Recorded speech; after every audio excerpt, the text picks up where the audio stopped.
at us just now. It was probably nothing. It's not like she's ever seen us before. Keep away. I gave up the art of the sword. Please. As you can see, Lady Yae, Domon has persisted in this state for some time now. He appears to see those who have lost to him in duels past, gathered. Lady Yae, it must be a possession, right? This is nothing like him at all. In the past, no matter what came his way, he would always face it with a I'm sorry. It is clear to me that your sensei is not possessed. But then does that mean... Yes. This is a change in the person himself. Unable to cope with the tremendous pressure he was under, he suffered a spiritual collapse. With his wits impaired, he finally descended into...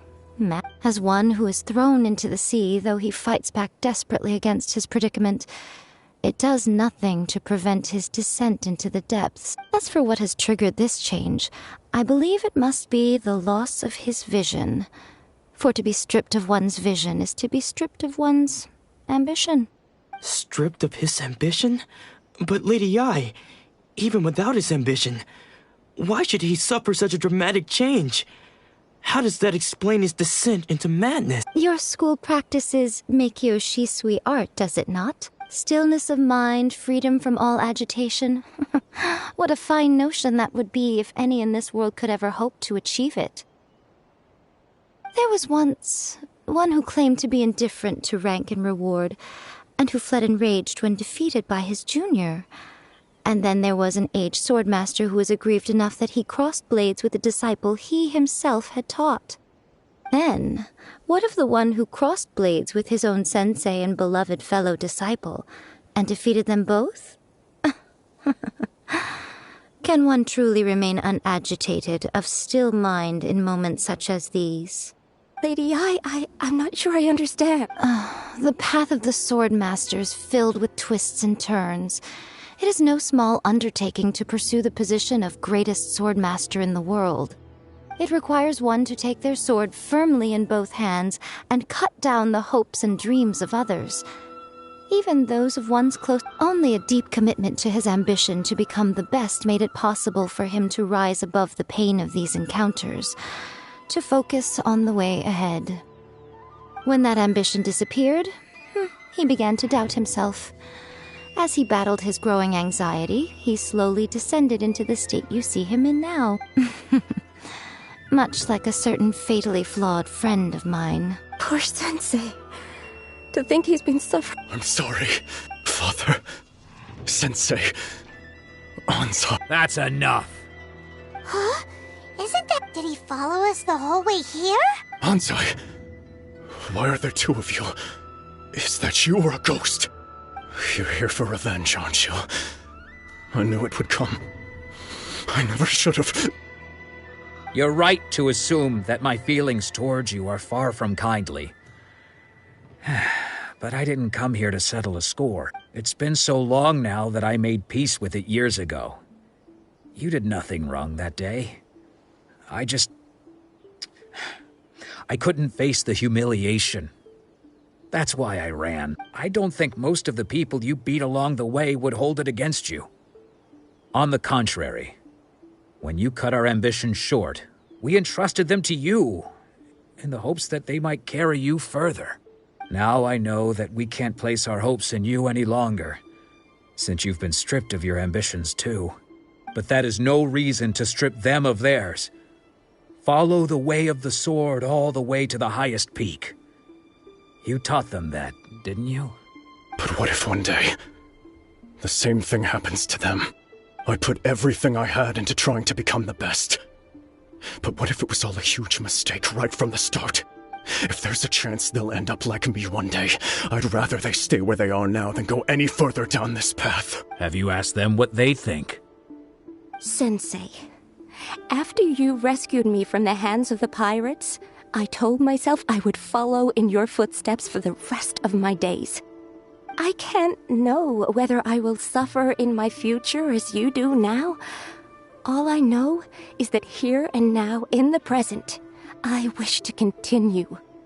I want to keep going until the day that I can stand before everyone with my head held high and announce that I like my sensei Domon before me, am a master of Meikyo Shisui art.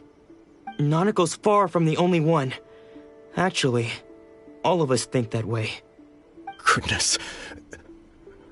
Well, You see? You can place the ambition you once had in their hands. Being stripped of your ambition is something that's never happened to me, so I can't claim to understand it.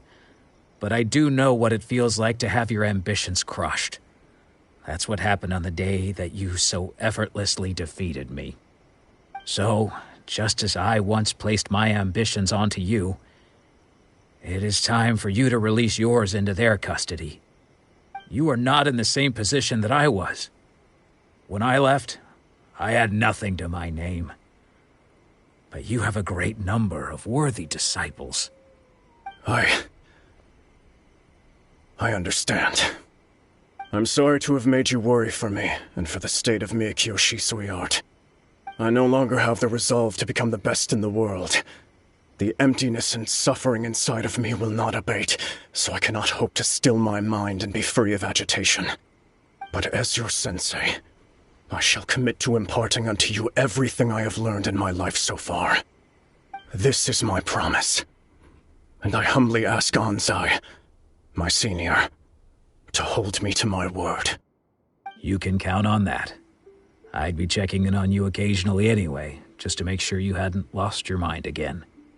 But I am now used to the life of a wanderer. I do not belong in the dojo anymore, so I will simply stop by once in a while to make sure you aren't cutting any corners with them. Well, don't just stand there staring at me. Say thank you to Lady Yai and then get yourself back home.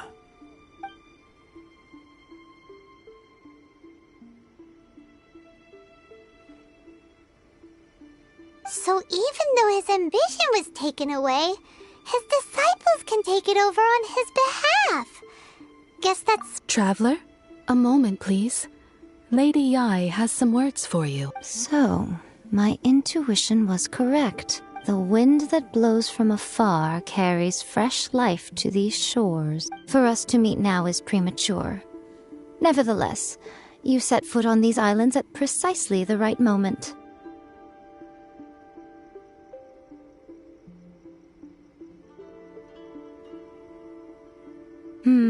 I have high hopes for you, child. Don't disappoint me. Ooh, Lady Yai seems to have taken a real interest in you. She seems super mysterious. Paimon's so curious what she really meant by all that. We can come back to it another time. For now, we should go report back to Miss Kamisato.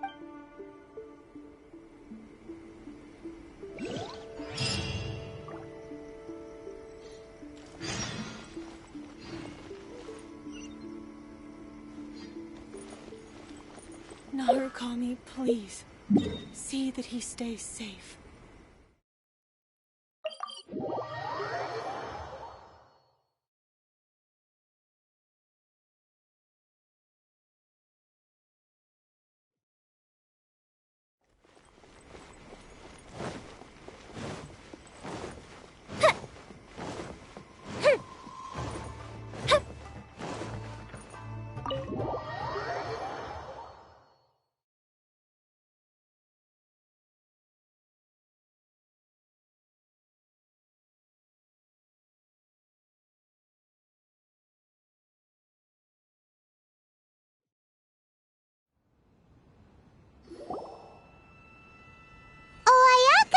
Guess who fulfilled all your wishes?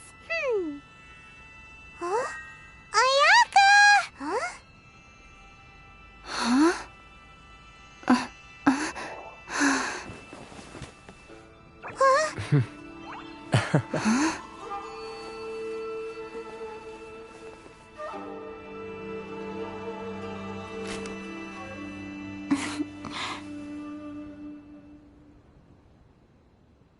Traveler, Paimon, it is a pleasure to finally meet you both face to face. I have heard all about how you helped our three friends.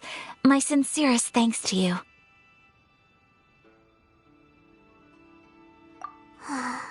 Yeah, Short of getting them their visions back, it seems like there's no way to really help them. Ayaka, how come this time you get to come out and meet us in person? Because now that you have done the 3 things I asked of you, I consider you to be my friends. As you will observe, I dispense with the screen for Toma also. Mm-hmm. Wait a second. But isn't Toma your, servant? Paimon's happy to help and all, but Paimon sure as heck did not sign up to be a servant. Oh. Paimon, you are most entertaining. Toma is first and foremost my friend, and was so before he ever became my attendant. Oh, okay then. Ayaka, you seem pretty different out in the open compared to how you are behind the screen. Alright, we can be friends. Thank you both kindly. Back to the matter at hand. You have now witnessed the pain of those deprived of their visions. What are your feelings on what you have seen?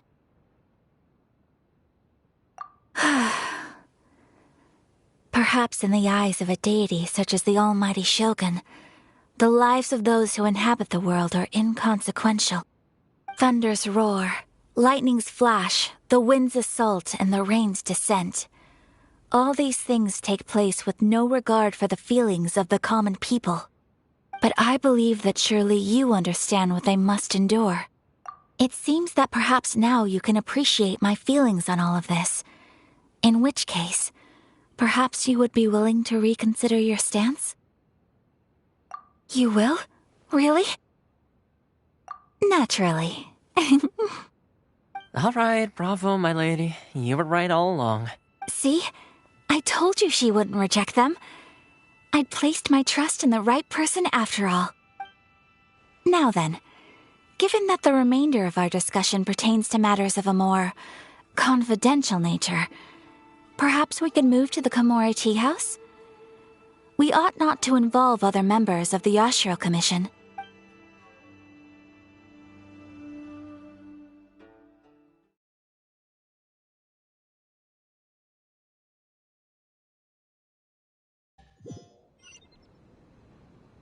Well, here we are again. Please continue without me. I'll keep watch. So, what's the deal with this place anyway? What makes it your favorite meeting spot? This is land that was gifted to the Yashiro Commission by the Shogun. The Kamisato clan has the exclusive right to plan, build, and repair any property on this land, and even to allow or deny access. Such privileges exist due to the Yashiro Commission's role in managing ceremonial affairs. Oftentimes, it is not appropriate to discuss details in front of bystanders. Oh, Paimon gets it! Gotta keep a bit of mystery, right? Once the number of ceremonial affairs conducted in the city began to decline, our forebears built a tea house here. Only members of the Yashiro Commission are permitted to come and go as they please. Makes sense. Perfect place for a secret base. In any case, we can talk freely here. I presume you have a few questions that you wish to ask me?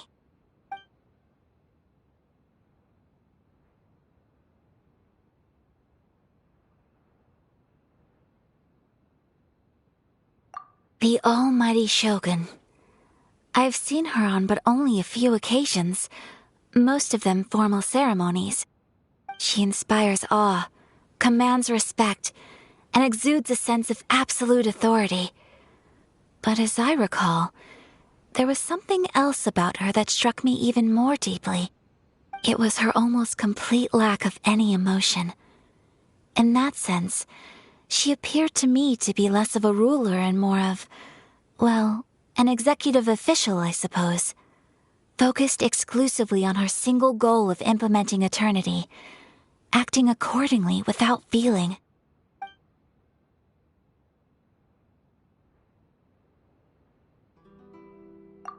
Of course, we have tried on numerous occasions.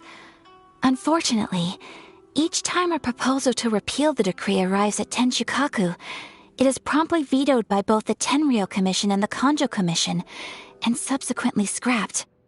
They invariably adopt a stance of unconditional support for the Shogun's decisions.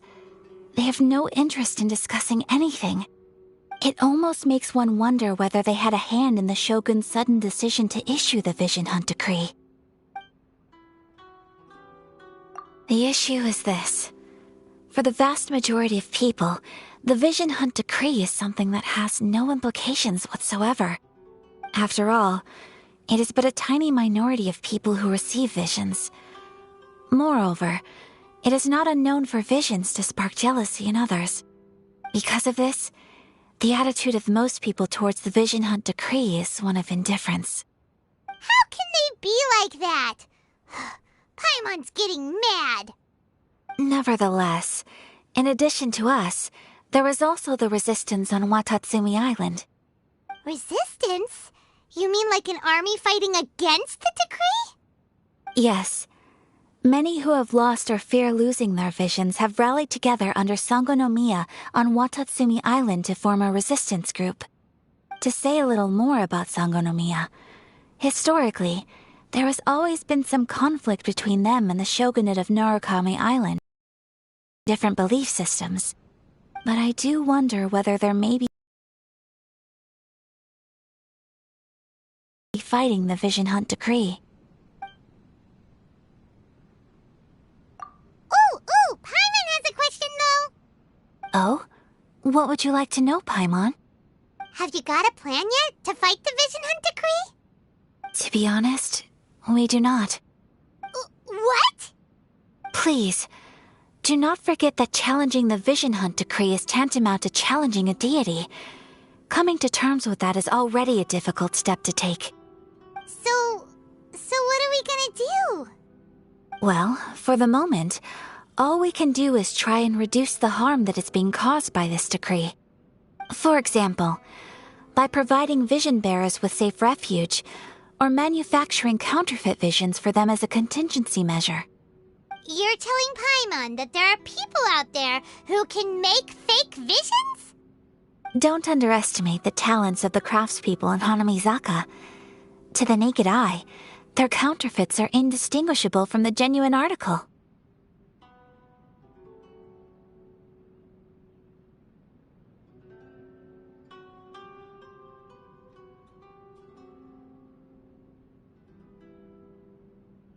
The problem we are facing right now is that Master Masakatsu, who was providing us with counterfeit visions, has recently been arrested by the Tenryou Commission. Darn! So they found out about it? Ugh. Yes. We knew it was not a long-term solution, and that it was only a matter of time before it would be exposed. But we cannot simply abandon Master Masakatsu.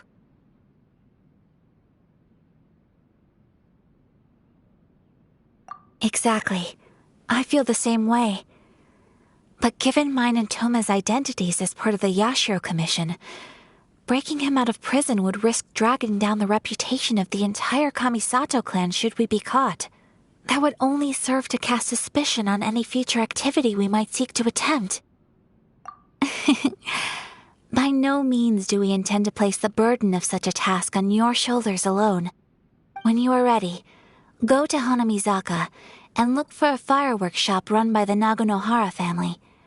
There, you will find someone who can help you.